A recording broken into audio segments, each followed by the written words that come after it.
कहानी का नाम है चार मित्र। प्राचीन काल की बात है। एक हरे भरे वन में चार मित्र रहते थे, चूहा, कौवा, हिरन और कछुआ।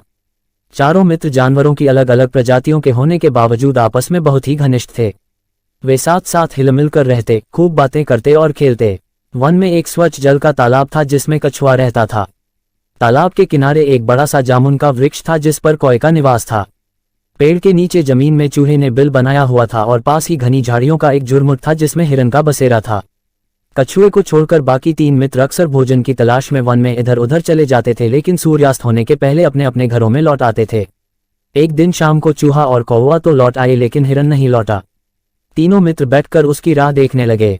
कछुआ बोला, वह कभी भी वन में इतनी देर तक नहीं रहता है। कई बार तो तुम लोगों से भी पहले लौट आता है, आज पता नहीं क्यों इतनी देर तक नहीं आया। चूहे ने कहा, तुमने बिल्कुल सत्य कहा कछुआ भाई, मुझे तो लगता है वह जरूर किसी मुसीबत में फंस गया है। हमें यूं बैठे नहीं रहना चाहिए बल्कि कुछ करना चाहिए। कौवा बोला, मित्रों, जिस दिशा में वह चरने जाता है उधर मैं उड़कर जा सकता हूं, लेकिन अंधेरा घिर चुका है, नीचे कुछ भी दिखाई नहीं देगा। सुबह पौ फटते ही मैं उसका पता लगाने उड़कर निकल जाऊंगा।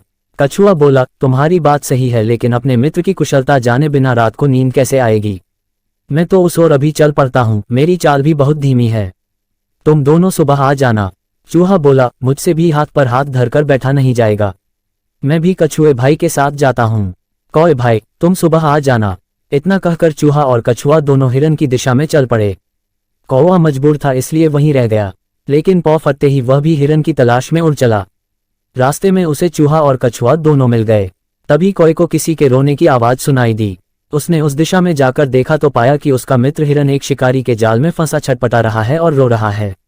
अपने मित्र कौए को देखकर हिरन बोला, मित्र, मैं शिकारी द्वारा बिछाए गए जाल में फंस गया हूँ, वह आता ही होगा, अब तुम मेरी कहानी खत्म समझो। कौवा हिरन को दिलासा देते हुए बोला, घबराओ मत मित्र, हम तुम्हें इतनी आसानी से मृत्यु के मुख में जाने नहीं देंगे। हम अपनी जान की बाजी लगाकर भी तुम्हें बचाएंगे। हिरन निराशा भरे स्वर में बोला, तुम मेरे मित्र हो इसलिए ऐसा कहते हो, भला तुम मेरी मदद किस तरह कर पाओगे। कौवा बोला, मैं अपने मित्र चूहे को तुरंत पीठ पर बिठाकर यहाँ ले आता हूँ, वह तुम्हारा जाल काट देगा, फिर तुम आजाद हो जाओगे। खुशी की बात यह है कि चूहा और कछुआ दोनों यहीं पास ही हैं, वे दोनों भी तुम्हें ढूंढने निकले थे। हिरन को आशा की एक किरण दिखाई दी। कौवा उड़ा और तुरंत वहां पहुंचा जहां चूहा और कछुआ चले आ रहे थे।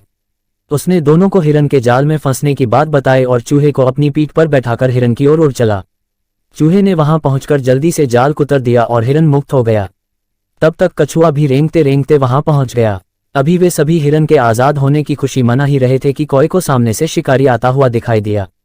उसने तुरंत अपने मित्रों को सावधान करते हुए कहा, शिकारी आ रहा है, जाओ जल्दी से छिप जाओ। हिरन तुरंत चौकड़ी भरते हुए भागा और झाड़ियों में छुप गया। चूहा भागकर एक बिल में घुस गया और कौवा उड़कर एक ऊंची डाल पर जा बैठा। बचा अकेला कछुआ, जो 2 कदम भी न चल पाया था कि शिकारी आ धमका। शिकारी ने जाल को कटा देखा तो अपना माथा पीट लिया। अभी वह ये जानने की कोशिश कर ही रहा था कि जाल में कौन सा जानवर फंसा था और इस जाल को किसने काटा, तभी उसे अपने से कुछ ही दूरी पर एक कछुआ जाता हुआ दिखाई दिया। चलो, आज बड़ा शिकार नहीं मिला तो ये कछुआ ही सही, ये सोचकर शिकारी ने कछुए को उठाकर अपने थैले में डाला और जाल समेटकर चल पड़ा। कौए ने तुरंत अपने मित्र चूहे और हिरन को सूचना दी कि शिकारी कछुए को अपने थैले में डालकर ले जा रहा है। चूहा बोला, हमें अपने मित्र को छुड़ाना चाहिए, मगर यह काम कैसे होगा। अब की बार समस्या का हल निकाला हिरन ने। उसने कहा, मित्रों, मैं शिकारी के सामने से लंगड़ाता हुआ निकलूंगा। मुझे लंगड़ा जानकर वह कछुए वाला थैला रखकर मेरे पीछे दौड़ेगा। मैं उसे चकमा देकर दूर ले जाऊंगा, तब तक तुम दोनों थैले से कछुए को आजाद करा लेना। हिरन की योजना कारगर सिद्ध हुई। लंगड़ाते हुए हिरन को देखकर शिकारी की आंखें चमक उठी। वह कछुए वाला थैला वहीं रखकर हिरन के पीछे भागा। हिरन लंगड़ाते लंगड़ाते उसे दूर जंगल में ले गया और फिर अचानक लंगड़ाना छोड़कर चौकड़ी भरते हुए जंगल में भाग गया। शिकारी हाथ मलता हुआ वापस कछुए वाले थैले की तरफ आया। तब तक चूहे और कौए ने मिलकर कछुए को थैले से मुक्त करा लिया और सुरक्षित झाड़ियों में छिपा दिया। थैले से कछुआ भी गायब देखकर शिकारी अपनी किस्मत को कोसता हुआ चला गया और उसके जाते ही चारों मित्र फिर मिले और हंसी खुशी अपने घर को आए। कहानी का सार यह है कि जीवन में सच्चे मित्र हों तो बड़ी से बड़ी विपत्ति का भी सामना किया जा सकता है। Thanks for watching.